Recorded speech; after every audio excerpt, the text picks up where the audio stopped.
Ben. Thanks again, man, for doing it. Okay? Oh, it's my pleasure. Great to come on. I love the intro music. Thanks. It's mine. It's mine, actually. Yeah, it's just great. So yeah, no, it's good to come back. Yeah, because we were on a roll and then we ran out of time. Yeah, we were on a roll, and I'm sure we're going to be on a roll again, and I'm sure something else is going to happen. And it's funny. Just for the record, I was talking to Ben just before going on, and I was asking him what makes him so smart, type thing, but he told me one day maybe he'll tell you. So we'll go on. So Ben, the last time we had this interview, we focused on Fields of Fire, but your expertise is on pike and musket, or musket and pike, or shot and pull, or whatever. Yeah, it was. So that was really kind of an area of expertise in the wargaming side and a bunch of history. And so I really kind of dived into that over a period of years, really kind of read a bunch of books, did a bunch of research, and tried to see what games were out there, because I'd already was a war gamer. Wanted to see what games were out there, what was good, what was bad. Rob Markham had some games. Even GMT had they take their great battles of history, and they did this one on Lion of the North, which was a pretty good little game. I was like, but I'm a tinkerer, right? You get the game and you're like, well, that's neat, but I would do this a little different, or that's neat, and I do this a little different. So that's where I self-published, because that was kind of like late 90s. A lot of good stuff happened on the internet. You're talking to people, and there was kind of this explosion of, hey, you can desktop publish something. Technology was finally there. You could just publish something. You could print it.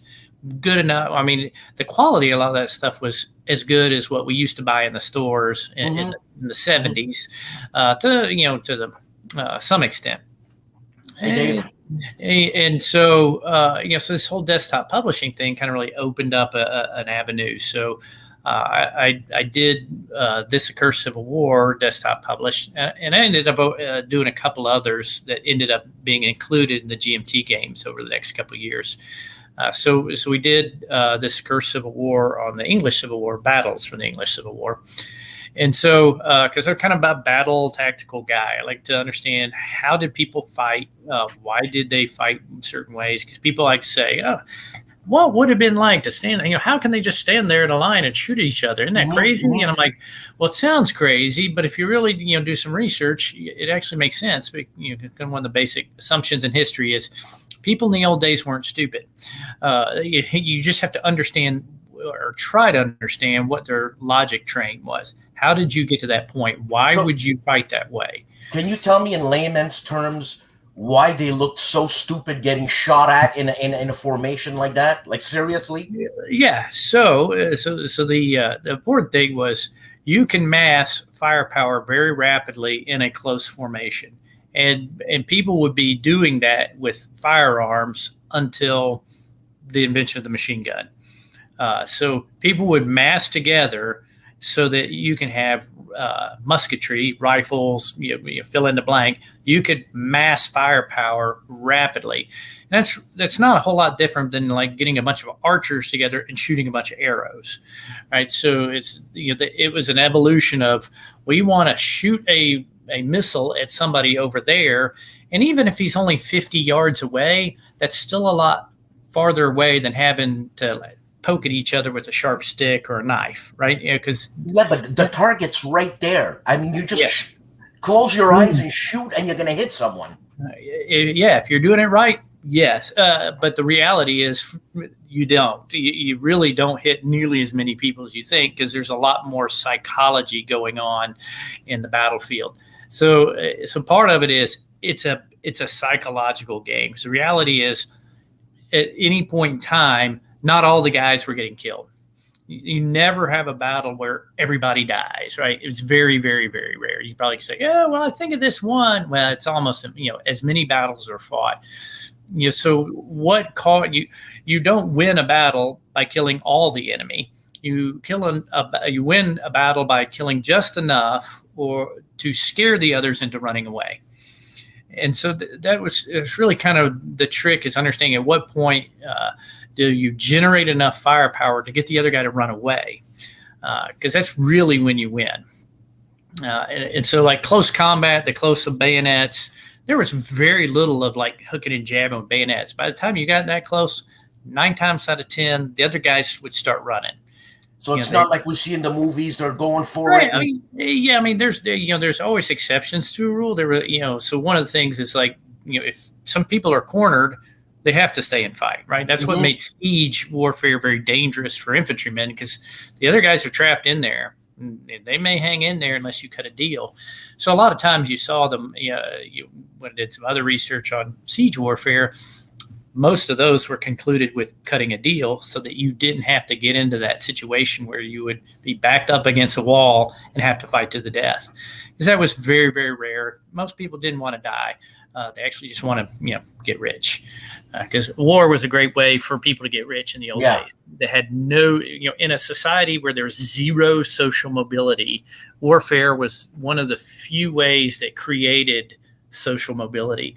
And people go, why did a 30 years war last so long? Because people wanted to get ahead in life. And so the warfare was a commercial venture. So you're saying the 30 years war is more of an economic thing?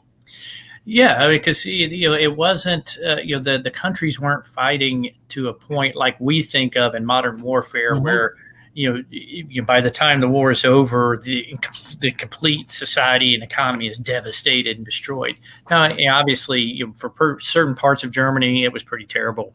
You don't want to downplay the difficulties of it, but the countries could sustain that level, or which is moderate intensity, for 30 years. I mean, it took 30 years to actually wear down the Holy Roman Empire to finally cut a deal and say, okay, you've beaten us like 55 times. That 56th time that's what got us.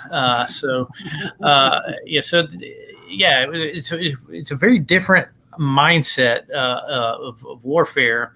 And for a lot of the combatants, why did the combatants do it? They didn't really conscript people in the classic sense, so they weren't they didn't have these massed armies. These were relatively professional armies, and I take that professional. That's expensive, though, man. That's expensive. Yeah, soldiers are expensive, but the armies were fairly small compared to like the gross domestic product or what we could field in a modern industrial era. But they did have like just limitations, in the pre-industrial era, you could only make firearms or make spears and swords and shields, but they'd been making them for a long time, and they don't really go away, so that the beauty of a firearm was it lasts almost, indefinitely, in practical terms. I can make a flintlock musket, put it on a shelf, 20 years later, blow it off, and it still works. Right. You can't do that with a bow and arrow and a crossbow. Those weapons are much more artisanal, right? Yeah. So there was all kinds of reasons why firearms began to become much more prominent. Plus, I could teach a monkey to fire a firearm in a couple of days effectively, whereas you just can't do that with an archer. We know from English yeomanry, they had to do it for years and years and years to be good at it. The Turks and Mongols, they spent a lifetime, living with their bow to be effective at it. And then as soon as they were confronted with Polish cavalry with firearms, guess who won? The firearms were just hard to beat. So Ben, before I get into the one by the sword, because I want to get into one by the sword, you said obviously the people in our past weren't stupid in warfare. Okay, so why did that square infantry thing last so long? Was it at the advent of the machine gun that changed all that? Because man, it came right up, like even, and I was talking to Carl Kretter from War Game Boot Camp, and he said there's never going to be anything like that anymore. And he was talking about like the invasion of Omaha Beach, the D-Day invasion, where you just throw throngs of people and you just hope they get through. Like that's never going to happen again. For sure, that's never going to happen again. But up to there, it was right up to there. So what the hell, man? Well, so the reason they did it for 300 years is it worked. 300? The Romans used to do it back then, man. Yeah, I mean, even with different technology, but the massed infantry formations, the reason they kept doing it is, bottom line, it worked. So you created a military system where you could generate people, train them fairly rapidly, that was effective on the battlefield. Cavalry was difficult. You had cavalry and archery. It's one reason why the Romans didn't use a lot of archers, and the ones they did were professionals, because I can throw a guy to throw a spear. It doesn't take long. But I can do a levy. So the legion, the legio, was a levy. So it was a conscription system, although they had professional soldiers. But originally, the original concept is I need to rapidly levy a large infantry force, because it's a lot less expensive than a cavalry force.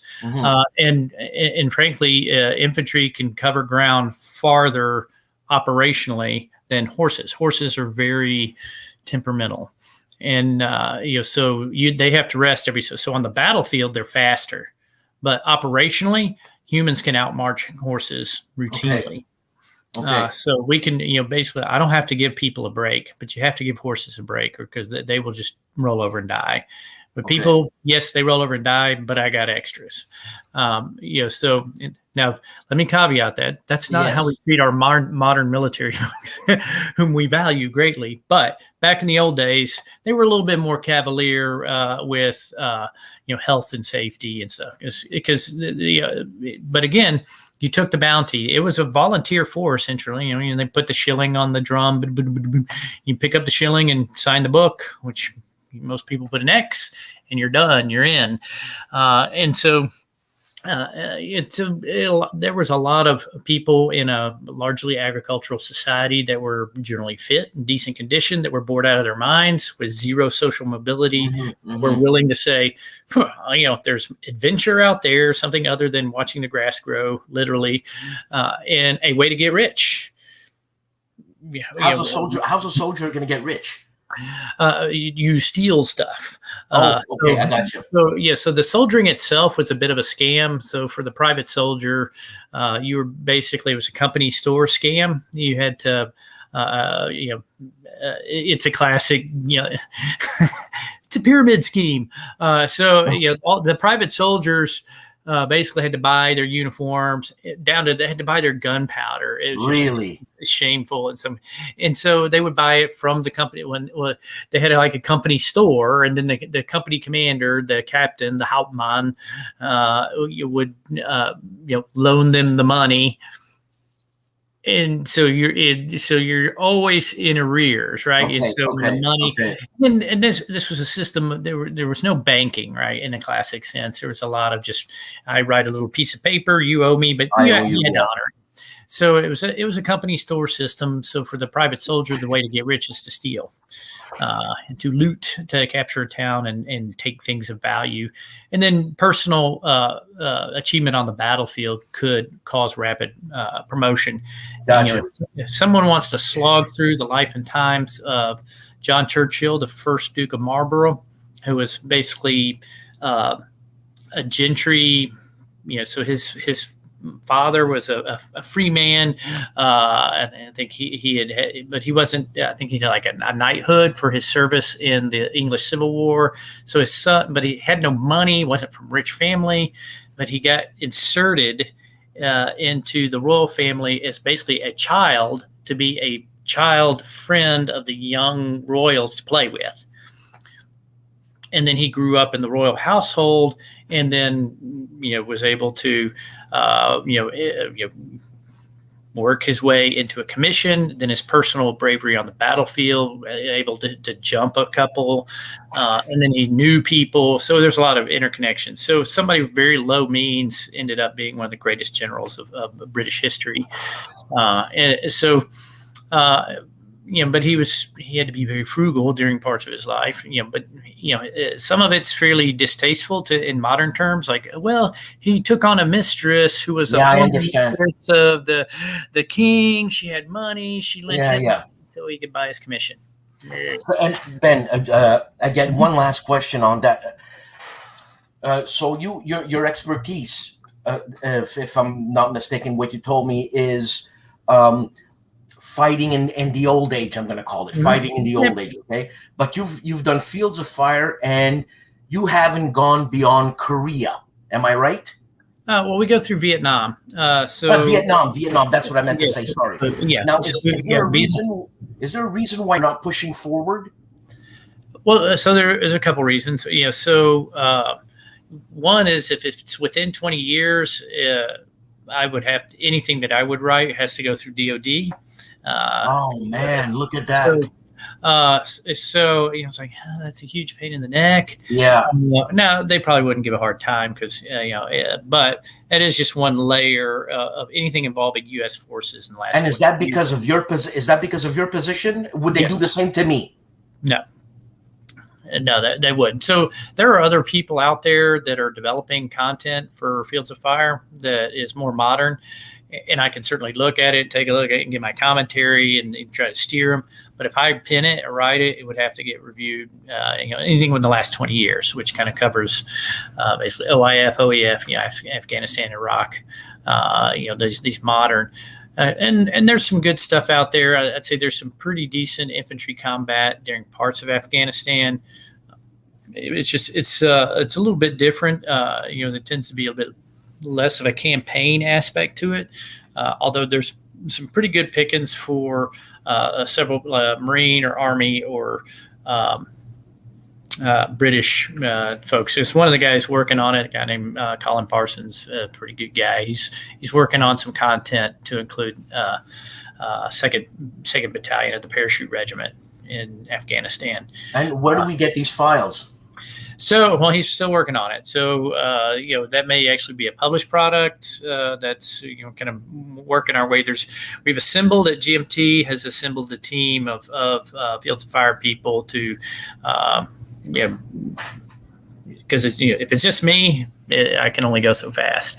But then it opens the door to other content. Now, other folks have done their own content, posted some at Board Game Geek, which is fine.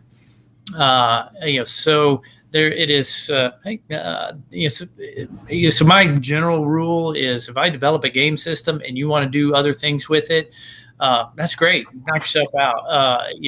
If you want to publish it or charge for it, we gotta talk the deal for it. But I want people to enjoy it. So Fields of Fire is a game kit, right? So it's you can hang more meat on that. It's a system.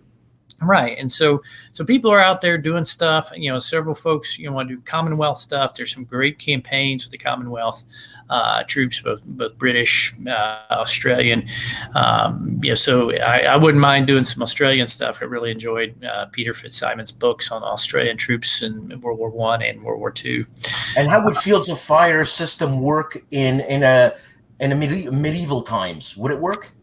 Not really. You'd have to look at larger formation. The way the core engine of how that works and the level or scale at which it works, probably the earliest it would be applicable would be about 1917 when they kind of converted the infantry formations into what we would recognize as a rifle company. Before that, they were literally rifle companies, like 250. They were large, and so anything below a platoon level, because the platoons were fairly large and not particularly wieldy, which is why they changed by 1917. So 16 was a transitional year. By 17, all the major combatants had made significant changes in their infantry structure that looked very modern by our standards. And then they had specialized troops within a rifle company. Very simply, they would have, in British terms, they called them the bombers, which were they would run around, throw hand grenades. They had the Lewis gun team, the light machine gun. They had a very good light machine gun, the Lewis gun, invented by American, but not used by Americans because. Right. But it's a great light machine gun, very reliable, great piece of kit. And so basically every platoon had one by 17. And then you had a rifle grenades, so they had the ability to kind of pop rifle grenades with a blank cartridge and a cup on the end of the rifle. And then the last part was basically a rifle squad to kind of support the others. So they had roughly 3 or 4 sections. The French and Germans were basically doing the same thing by that time.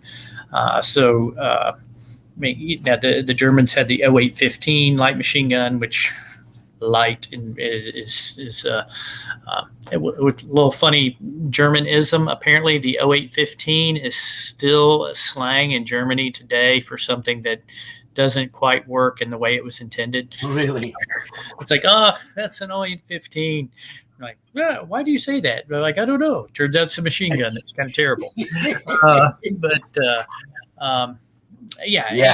So the Americans, we were coming in there. We ended up using a show shot. The French used the show shot automatic rifle, but it's kind of a crappy automatic rifle. But compared to bolt action, it's much better than that. So it was still an early design. Americans used a bunch of them. Ben, talking about fields of fire, I'm going to talk. You explained to me, and it was quite easy to grasp, the complexity of fields of fire, which I think is not a good word, complexity, when you put it to fields of fire, because the way you explained it, it's relatively logical, like extremely logical. So why such a high complexity level that scares the pants out of people when they look at the back of the box? It's like, oh man, complexity 9 type thing? And was that your choosing? Well, no, not exactly. So the system itself, if you strip away some of the historical chrome, right, you could actually dumb down the system, dumb down, which is not really a good term, but you could streamline it down to where, you have a machine gun counter that just says machine gun. Yeah. And because it's the same values. The M60 machine gun, it's the same as the M1919 machine gun if you look at the values on the counter. But part of what makes the game, in my opinion, interesting is the picture of the right gun, right? You got the old, we've also, we hope a lot of us have seen the movies with the, the fluted, crappy M1919, which is actually a very reliable machine gun. It's just kind of awkward, so that, to have the picture of the right gun at the right time adds to the, again, it's like a role-playing game. But it doesn't add to the complexity. You're actually making it more, you're making it easier. Yeah. And so, and because it's open-ended, it's all about providing you more decisions then you have the time to make. And that is the real problem. So one of the things in my designs is there's a lot of game systems that, are game mechanics that are good at simulating something, and it's a design for effect. I've got, the chit pull. There's nothing wrong with chit pulls. No. It is a great way to kind of give an inherent chaos, but it doesn't really explain why that chaos is there, right? So I try to integrate the why. Why is it difficult to command? Well, I got 6 things I would like to do, but I only have time to do 4. So which 4 of the 6 am I going to do? And so the game system, and this is where the complexity, has to provide you more decisions as the player than you can make, because if you had just enough commands to do all the actions that you needed to do every turn, man, then the game, it's still a game, but it's like, meh, it was a milk run. Yeah. And sometimes that happens. There's turns where like, this was an easy, not every turn is do or die. But the mission overall, you should have several turns where you're like, you actually have to kind of agonize over what decision. And did you bring that into One by the Sword? Did you bring that?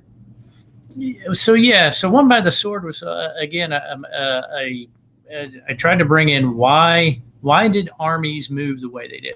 So One by the Sword was an operational. So this is most everything I've done is battle games, but there's a lot of people kind of fascinated with why how was the 30 Years' War fought? Why did they move around, and what was the point of the maneuver? And so I try to pull the thread in a little bit.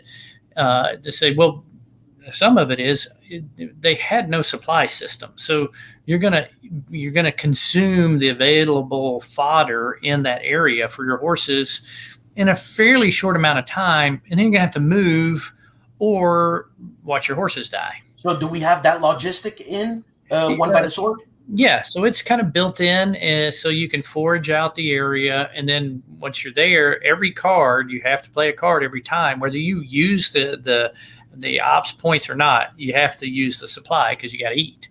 So it's like you can move this much, but you're going to have to eat this much regardless. Okay. And so you have to spend. So you're half the activity in the game, besides sieging and fighting, the rest of the game is moving an army around and collecting, forage to feed it.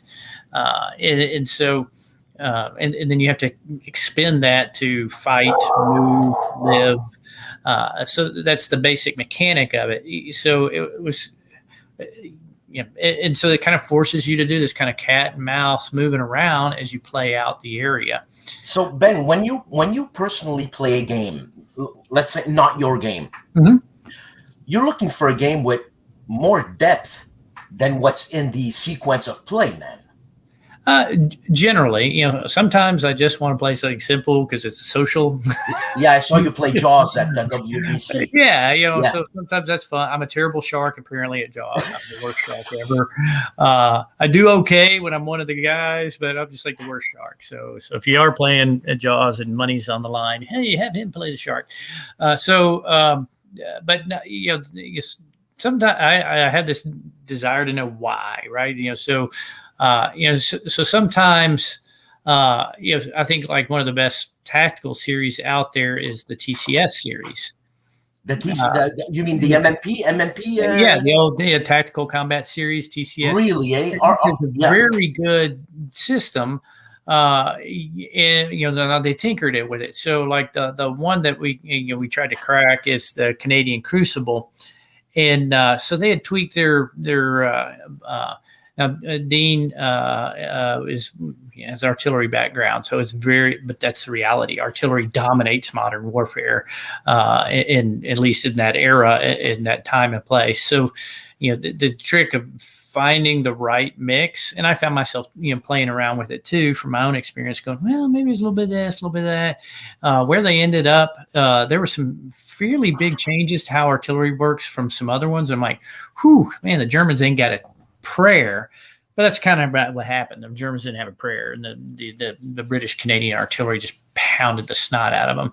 And it's like, that's not that much fun to play, but it's very realistic. Right. Where it's a little more like the Mechanicao, and so those are fun to play because it's a little bit more, hey, the American stuff is pretty good, but they don't have that much of it. So you kind of pick and choose where can the Japanese kind of spread out the Americans, but they never really had a real chance of beating the Marines. They had no idea how many Marines were there. First off, their intel was terrible. So they kept thinking there was like 6,000 Marines. I'm like, no, there's closer to 20,000. And so they kept throwing fairly small forces out there thinking they're like, we'll roll them over. And then the Marines just beat the snot out of them. But that's just Guadalcanal. So, Ben, sorry to cut you off, man. I haven't played a lot of Fields of Fire, and I forget. Is there the way you win? Is it by victory points, or is it by the actual operation that's happening at the moment? So that's a good question. So what we did is, so at a basic level, there's a mission accomplishment. So you want to accomplish the mission. So there's some criteria in each mission. So you want to occupy this or clear so many cards. Right. So that's your operational mission. Some missions that's hard to do. Some missions are because there's a learning process happening in your game here, man. Yeah, and so some are harder than others because again they're historically based. So you get some of that interplay. But so each mission has that. So at the end of the campaign, we have kind of levels of victory. So if we call it if you're if your counter, the company commander, gets unscathed and accomplishes all mission, that's like your Medal of Honor level, right, or at least Distinguished Service Cross. That's and not then going to it's happen. like, yeah, and then we have like the survival mode. Your guy just made it through, whether you made it through all the missions or not. Whether you succeed in the missions, you have survival mode, and then we have the middle path where you worked your way through all the missions, but your original captain didn't make it. So the company made it, but your personal dude didn't make it. So we try to give a little bit of different layers of that in there, instead of, if you don't make the mission, you fail. Any recruits in there? Does it happen that you get reinforcements? Not recruits, reinforcement. Yeah, it's typical. Between most missions, you get replacements, and so that's one of the I guess relatively complex things in there. Is you get a company at the end of the mission that's all shot up, and then you get some replacements. Right. So you get some guys back from the hospital. So if you've had a bunch of guys injured, some of them come back because they weren't, which again, it's all, I did a bunch of math behind there saying, over the time, this many casualties is what you get back. So sometimes you get a guy back, he'll come back at a veteran level because he's learned something. Then you get the new guys come up. And so you take the people you have, you earn experience, use experience to increase the levels, from green to line to veteran. And then you mix in the new guys, which can just say, hey, I got one veteran, but it's all new guys. So that one veteran can make that a line level squad, because then you get the idea of leavening the loaf, right? So I can spread my experience around to have decent squads, or I can have a completely green one and a really good veteran, and you can kind of play with that. Well, what's the advantage? Well, sometimes because of the randomness of combat, having a really good squad and a terrible squad, this guy gets killed just as easy as this guy. So sometimes it's better to spread the peanut butter a little bit and say, if I have everybody that's decent, it's a little, you might be in a better position to get guys through. A couple different, there's no standard way to do that. And so that's also one of the things in the game is that, they give general guidance to company commanders, but there's not a manual that says thou shalt, do this with replacements and losses. Right. Kind of leave it up to the commander in the first sergeant to kind of distribute the people in a way. So other people's like, well, what if I have more replacements? Well, you can't make the company bigger than it was. So if you have replacements and don't need them, they go to somebody else that doesn't need them, or that does need them rather. So you can't end up being bigger than you start. The company. How well would I fare if I took all my new replacements and threw them in front and wait for the luck of the cards? So some people do that. It's like the old Civil War thing, send in the Irish.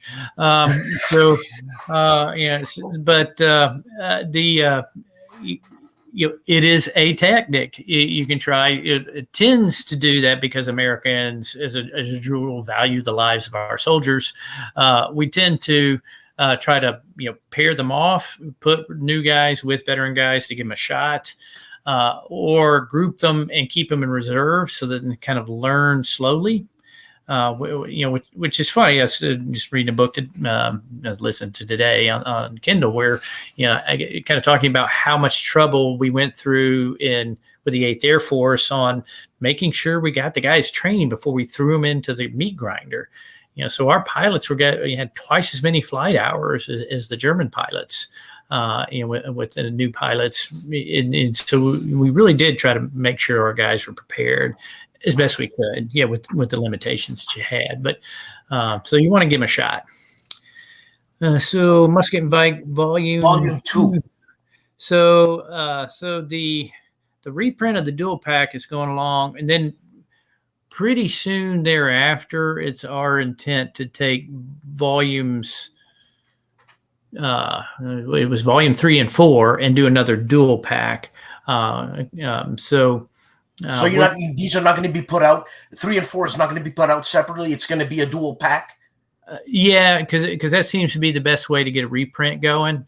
Because we had a lot of success. Now it wasn't quick getting it through production, but we got plenty of orders and plenty of interest to do 2. But isn't that less bang for your buck? You know what I'm saying? Well, I mean, you get I think for me, For you, I'm talking about, not for maybe me. maybe a little, but it kind of gets it back into print in this lifetime, because the single volume at a time is just really slow. And so, and it wasn't my idea. They did it with, was it the Revolutionary War series? Yeah, and they also did with the Men of Iron thing. Yes. And so we're like, hey, that's a good way for people who want to, and it's been a while since ours, so we're gonna, do some cleanup. So we got the new artwork that we're doing. We're just about done. So we're just editing early this morning. It's out of your hands, right?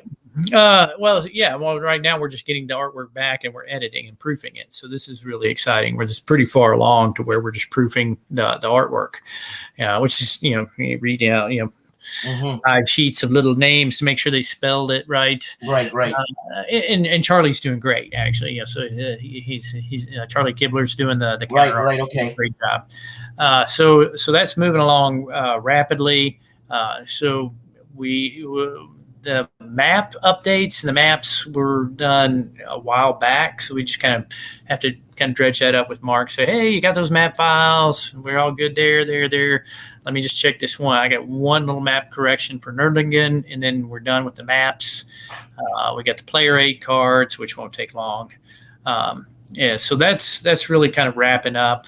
We got a new artist that I'm not familiar with on the Bayonet in Musket, which is the new series.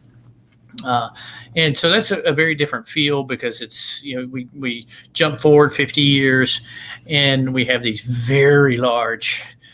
So did we stay with 1/2-inch counters? So for the Bayonet and Musket, the new series is on bigger counters. The Musket and Pike, because of the maps and how that works, we have to stay with the 1/2-inch counters for the cavalry and single hex units. But and we have a whole sheet of 1-inch by 1/2-inch infantry battalions. And generally, how long, when you being very well versed in older battles, when you start creating a game, how quick does that happen for you?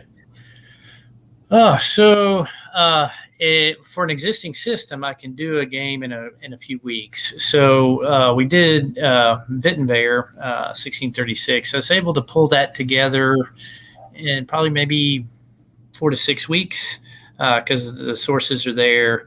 And so that one was pulled together because I didn't have to do a new rule set, right? Right. So then we just play test some of the peculiarities of the battle. How do we want to do that? So the straight up historical version is a tad one-sided, which is a bit of an understatement, but letting the Imperial side not be dumb, it's a much more challenging fight.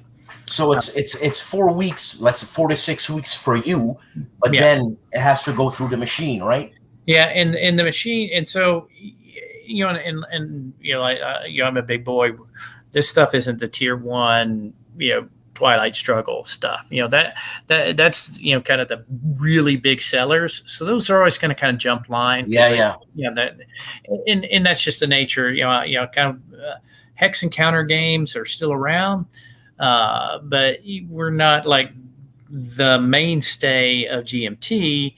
But GMT is still a big fan of hex encounter war games. I mean, Mark Simonich keeps pumping them out, man. Yeah, and so there is a market for it, and it's a niche, and it's not really growing aggressively. I think what GMT, for all the right reasons, is seeing that there's a rapidly growing market for challenging board games that are military themed, military subjects, or at least power politics, and so it's really gone after that. So some some designers might chase a theme, or everybody's got to do a card-driven game. I'm like, yeah, okay, that's not really floating my boat per se, but I think cards add an interesting dynamic. It's going to Fields of Fire. Fields of Fire, yeah, of course. And then I used cards with One by the Sword. So One by the Sword uses a deck of cards, and it just provided a little bit of different player dynamic that was kind of fun, because it's like, oh, I hope like think of this the the whole kind of concept of poker match. Do you have a poker face? Do you that cat and mouse aspect to it? And then I'm going to play the card. Right. So that's a little bit player dynamic, which sort of lends itself to kind of the connotation that you get from the generals of the era. They had kind of broad ability to steer their campaign, and it was kind of a cat and mouse thing with the other forces. It's like, I gotta, and then that one had for a simple game, it's a fairly big learning curve. So it's like, so when we did play tests, people were like, I fight this big battle on the first 3 turns. What game are we talking about again? Sorry. One by the sword. One by the sword. Okay. Yeah, it's a short little rule book. What's the complexity on that? It's 4 or 5 type thing. What does it say? I have the game. I just want to get out of camera shot. No, let's see. What does it say? It says 4 here on the back. And it's a short rule book. It's not long, but it's one of those things where there's a bit of a learning curve in understanding how to handle the army. So people are like, whoa, it's like, well, part of it, I can give you some tips and stuff. Don't go rushing into a battle because it's destructive.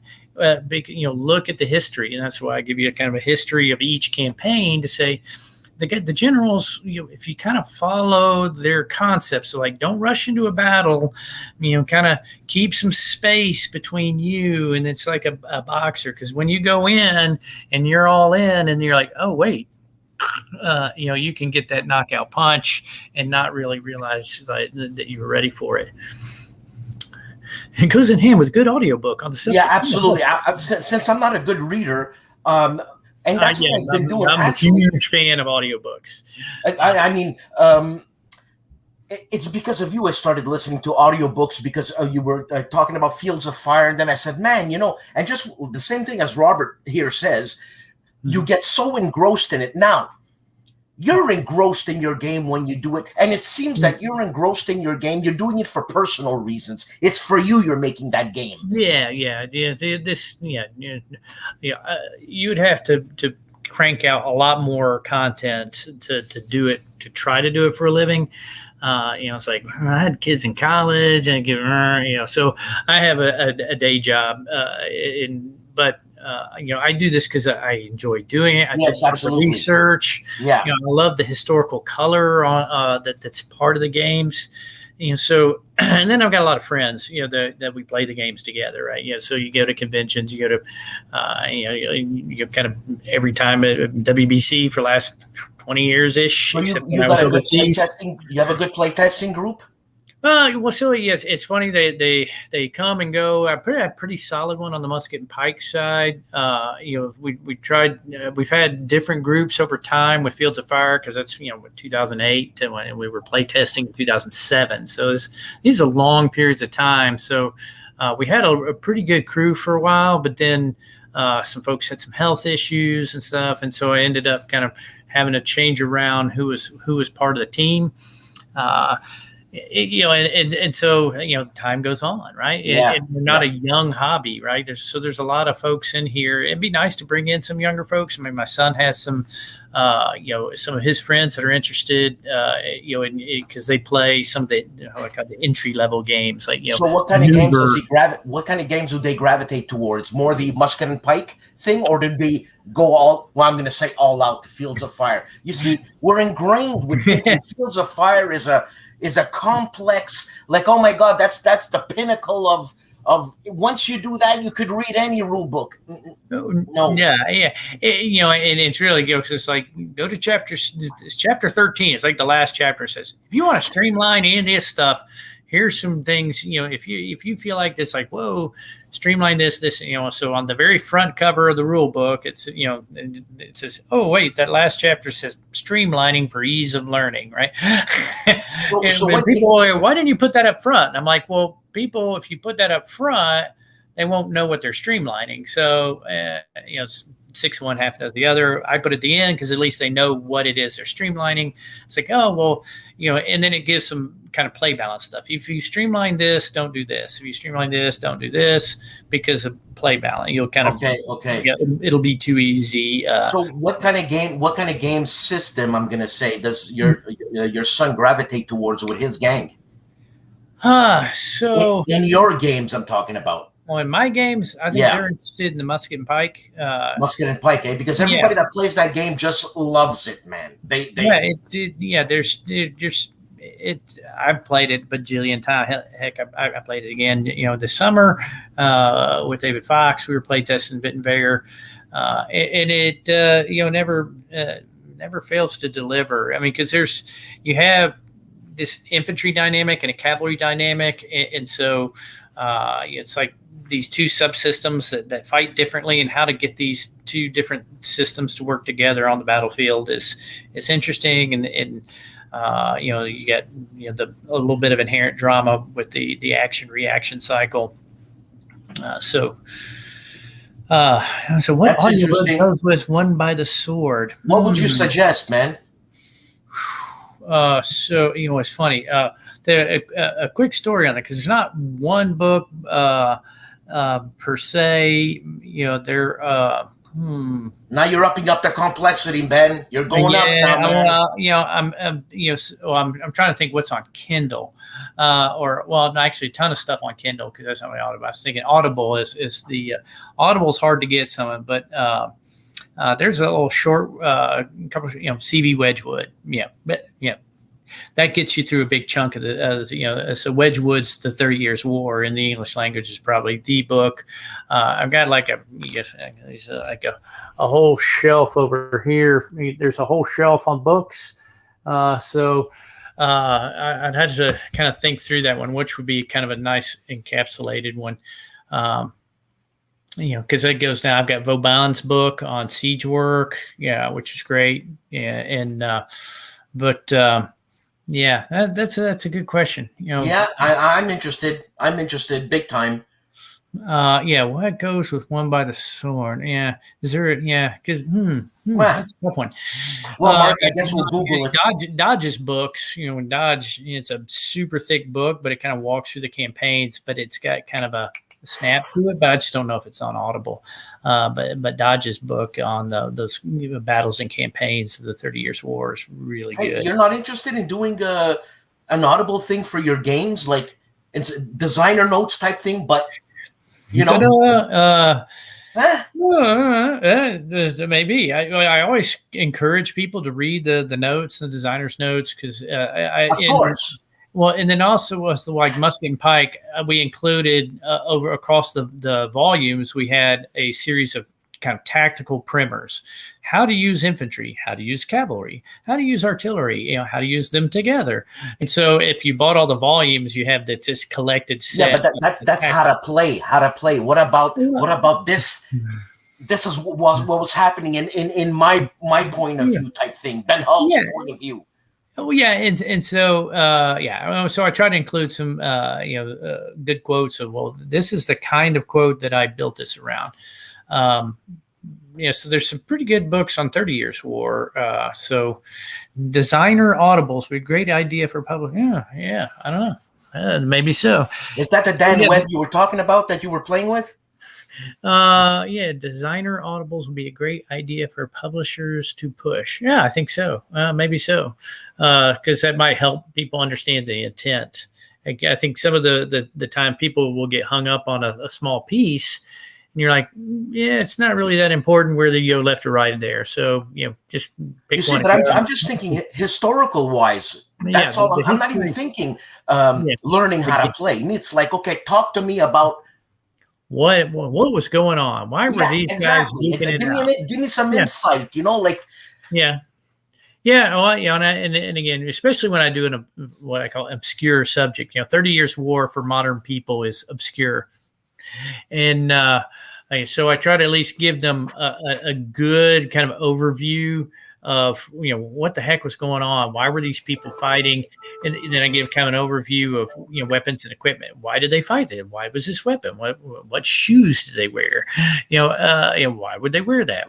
How long would it take to load and shoot the gun? Exactly. Yeah. And so I pulled in a fair amount, and then putting it on Audible would be pretty cool, actually. I think so. Because I go back and read them, so I was like, here's Sweden Fights On, and it's like there's pages of stuff back here of notes and all kinds of the history, period equipment, armies, why the armies were organized a certain way, tactical organizations, so all kinds of why did they organize? What's a tactical versus administrative organization? It's like a regiment is a administrative organization. A battalion is a tactical organization. What's the difference? I fight in tactical formations. A regiment helps me fill out the paperwork and pay people. It might be second nature for you being in that field. But a guy who's in a music field like I am, it's like, please tell me, if one, I'm interested, two, I'm ignorant. And it's funny you bring that up, because that was a challenge with Fields of Fire, because part of the role-playing piece of it is to dip it in the military jargon, right? To the extent where it's still understandable, but that's part of the veneer, right? Right. And so... several people are like, how do you make Dungeons and Dragons, but not about Dungeons and Dragons? So this is like a D&D for infantry, but it's got to have some of the infantry lore around it, right? To make it feel real. And so that was a challenge, because then, I had people, they come back and they're like, now what exactly is a platoon? And you're like, oh my God, if you're not really sure what a platoon is out of a rifle company, we got a long way to go. But there is a picture in the designer's notes that shows a little hierarchy. It is a rifle company. It has this many platoons. There's a lieutenant, and this, and yes, it is a challenge when I've been doing it professionally for over 30 years. So it's like, you don't know what you don't know, right? You're like, I kind of assume people who are going to lay down $75 for a detailed infantry game might know a little bit about infantry structures. So shame on me, but shame on you. It's you know what I'm saying? It is one of those things where some of it is intentional. Part of it making it feel real is to put that in, and so it's this happy medium. You got to dance this line between, if I come up with different names for everything or non-technical names, then you have a disconnect. Yes. And then that's where you get the narrative effect. So if you read how the game plays, so somebody kind of does a log of playing a battle, it reads like a historical after action. Right. Because the terminology is woven into it. And I think that's the historical narrative that Mr. Lucas is asking, how can we fill the gap of knowledge? Well, that is an excellent question. There's a couple of good and short books, especially with Fields of Fire, that I would suggest. The book Fields of Fire is a pretty good start. The series draws its name from the eponymous book written by Jim Webb. It's a fiction book, but it's based on his experience as a Navy Cross winning lieutenant in the Marine Corps in Vietnam, where he was then badly injured and ended his military career. His company commander also was awarded the Navy Cross. Pretty hard fighting guy. That was a really good book. The book Company Commander is probably the single best book. You want one book by Charles McDonald, who was a company commander during World War II with the 23rd Infantry Regiment, which is the same division as the 9th Infantry. So it's right down the road. So he was in many of the same actions. Now he joins fairly late in the game. So it was in probably around October-ish of 1944 when he joined the unit as a 23-year-old captain. Jesus, 23 years old. Man, yes. I was drunk in a park at 23. You know what I'm saying? Yes, I was lieutenant. I was lieutenant at 23. So I was living the dream, so that blows my mind, man. Yes, I was a young officer. But yeah, it was it's a classic. The book was so well received when he wrote it, it catapulted him to his career as the chief historian of the Army. And he wrote the book. It's called A Time for, it's actually right here, A Time for Trumpets. He wrote this book, A Time for Trumpets. And so Charles McDonald was, and it's the definitive work on the Battle of the Bulge. And you see, I'm using a Fields of Fire. Please hold a marker for me. And it's funny. It's the definitive work. Now, it's funny. It's the name of a game. Now, is Bruno Sinigallo mentioned in that book? Maybe. It's a big book. It has been. It's been like I read it again like a year and a half ago. Are you happy? Are you happy with the narrative of that book? Oh, this is a must read. If you want for the Battle of the Bulge, this is a required reading. It is excellent book. Is it very technical? No, he really tells a lot of individual stories, and I think that's what makes it so. Okay. Yeah, it's like a Shelby Foote type of narration. Yeah. So it's some modern history is really taken on like the Cornelius Ryan style, right? I was going to ask you, what do you think about him? What do you think about him? He was great. Well, so he's a groundbreaking historian because, what made him famous? Heck, my mother read The Longest Day, and you're seriously, like, he hates history, right? And so it's like, but he was a big deal when his books came out because he was really one of those that told the macro story through the eyes of the micro participants. Right. So traditional old style history that everybody got bored with is like the narrative of events from kings, queens, and generals, which is, that's what happened, but it can be a bit dry and it's hard for most people to relate. Right. So the point with Cornelius Ryan and now the modern style of military history is really just, it is telling the macro story, but through the eyes of a lot of individuals so that you can relate on a personal level, which I think is a very powerful way to tell the story and make history living and useful. Well, you being a professional soldier, you can see that, you can read that. But what about me not being a professional soldier? It's funny because this is a backwards question. Is there a lot of romanticization in like? So how do you keep it interesting in terms of going on without it being too technical, man? At 6:30, this shot was fired, and so I think the personal stories, that piece, makes it relatable because there's some technical bits kind of woven in there. But, so for example, right now I'm reading Holland's book called The Big Week, because I just finished his book on the Battle of Britain, which I thought was excellent book because, again, it's the same style. We got the macro issues. We got Churchill and Dowding and Goering and Hitler, but then we got all these individuals. Their stories are woven through there, and they're very personal. So it's very relatable, because then it starts to – you have to flip the switch in your mind that these aren't statues, right? They're living, breathing human beings, no different than you and me. Absolutely. They put their pants on one leg at a time, and they're scared and they're afraid, and they have the same human emotions because they're humans, right? But we need to hear that. We need to understand Yes.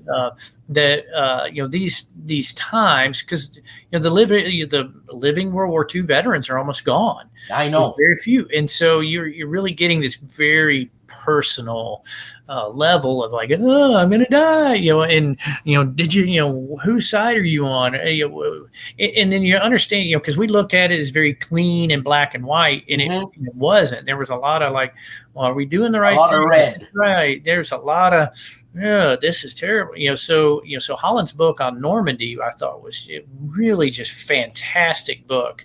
And he really kind of broke down a lot of mythology, because I think we tend to bend things along mythological ways because it's easy, right? You say, oh, well, here's the talking points. It's the danger of the Cliff Notes version, right? And the Cliff Notes version are okay to get. I'd rather someone have a basic Cliff Notes version of World War II than none. Yes, but yeah, but as you delve into it, you start to go, oh, well, there's a lot more to the story. Well, the Germans weren't nearly as good as everybody says they were. That's right. That's right. And it turns out, the Sherman was a death trap. Yeah, well, there's a lot more to the story than that, and it's not that simple. We didn't just purposely put our guys in a death trap. I always wondered. Okay, that's great. That's fantastic. It takes years to design and field a tank, and the tank. If it was such a death trap, why were people still using Shermans well into the 60s? That's a great question. I would love to hear what you have to say, man. I swear. Because they called it the Ronson, man. The funny thing is, German tanks were notoriously bad about brewing up. So this idea that our tanks brewed up, people go, oh, it's a gasoline engine. Well, all tanks were gasoline engine. All the German tanks had gasoline. The Maybach engine was a gasoline engine. Why did they use a gasoline engine? Because I needed the power to move something that big. At that time, diesel engines weren't that good. They were good low torque towing. So you had trucks and tractors use diesel. Anything that needed to go fast or powerful needed a big V12 gasoline engine. So the big Maybach engine that ran both the Panther and the Tiger, same engine, was a gasoline engine. And they brewed up something terrible because they had all kinds of problems with seals, et cetera. And really the brewing up problem on the Sherman was internal ammo storage, which they changed like as soon as oh crap, we can't store ammo like that. So they had this wet storage. And so the percentage of brew ups went down significantly. Now you did the high velocity anti-tank guns. There's only so much you can do about that. Right. So but we fielded a tank that was incredibly reliable, literally could go 5 or 10 times as far between major malfunctions. You're talking about the Sherman. The Sherman was incredibly reliable. And it was also one of the world's most advanced tanks. It was the first tank with a gyro stabilizer on it. It wasn't perfect, but there is no perfect tank. Now,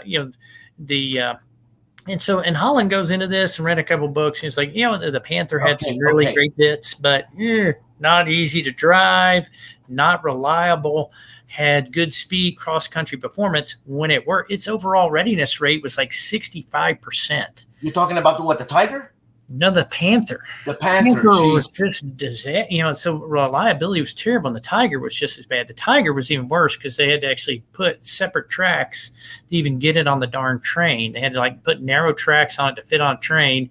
And then when detrained, they had to change the tracks on the darn train. Then what the hell is all this romanticism about German engineering, World War II? It's like, whoa, the Tiger, the Panther. I thought that the Sherman outdid all the German tanks because of quantity, man.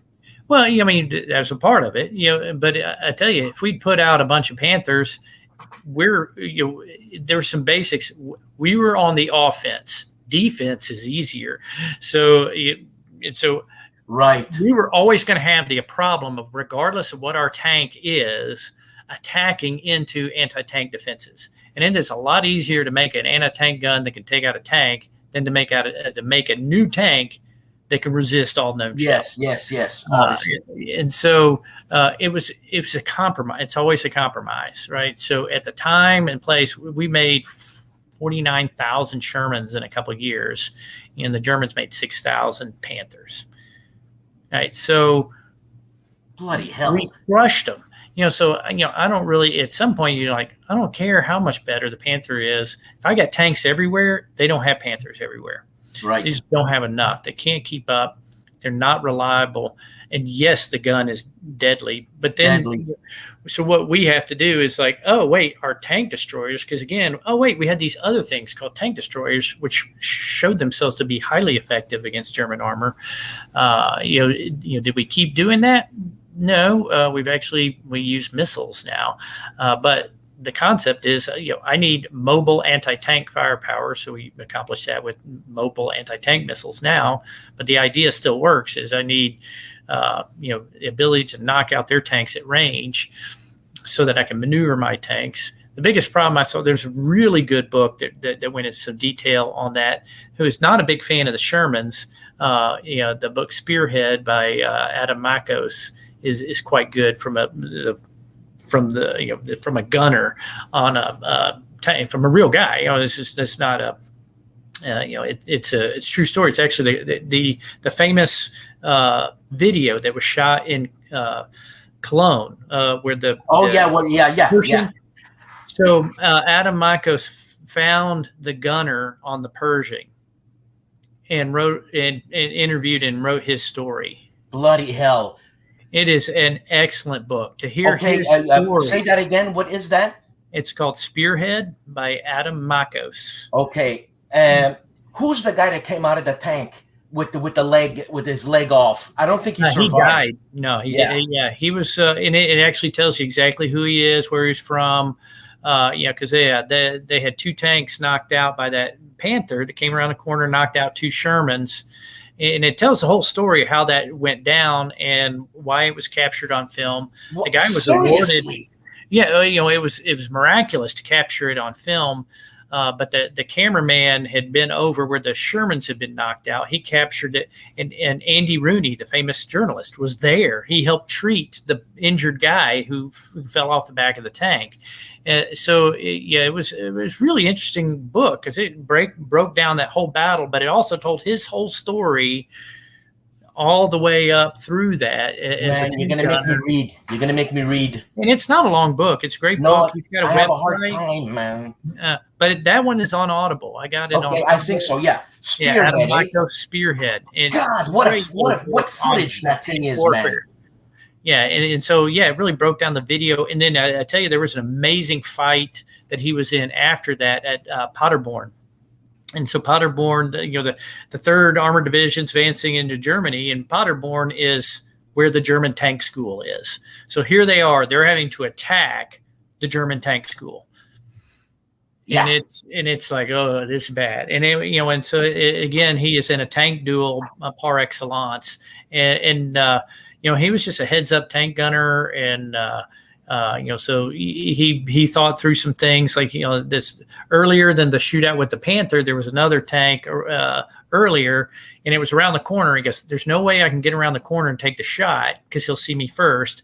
So he had the idea, I'll shoot the building he's parked next to and drop the building on top of it. And he did that. He kept shooting until the building collapsed on top of the tank, and then then the tank got stuck, and the Germans had to bail out, in which they found the German gunner on that tank and interviewed him.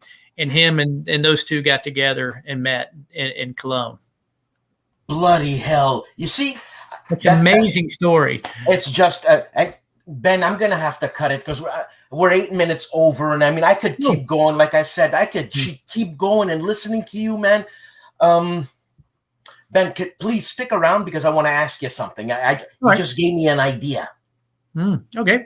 Okay. And look, I think we're going to have to continue this, Ben. Yeah. I'm okay. At your convenience, I've got a little bit of travel coming up, but we can find a spot in there for, because this time works fairly well. Okay. So again, Ben, stick around. Thank you very much for this. People, thank you very much for listening. I'm sorry I'm cutting this now when it's like tickling my, I want to ask a million questions, but I got a life, huh? Anyways. You know what I'm saying? Okay, so thanks. I'm gonna cut it, and I'm gonna do my thingy here.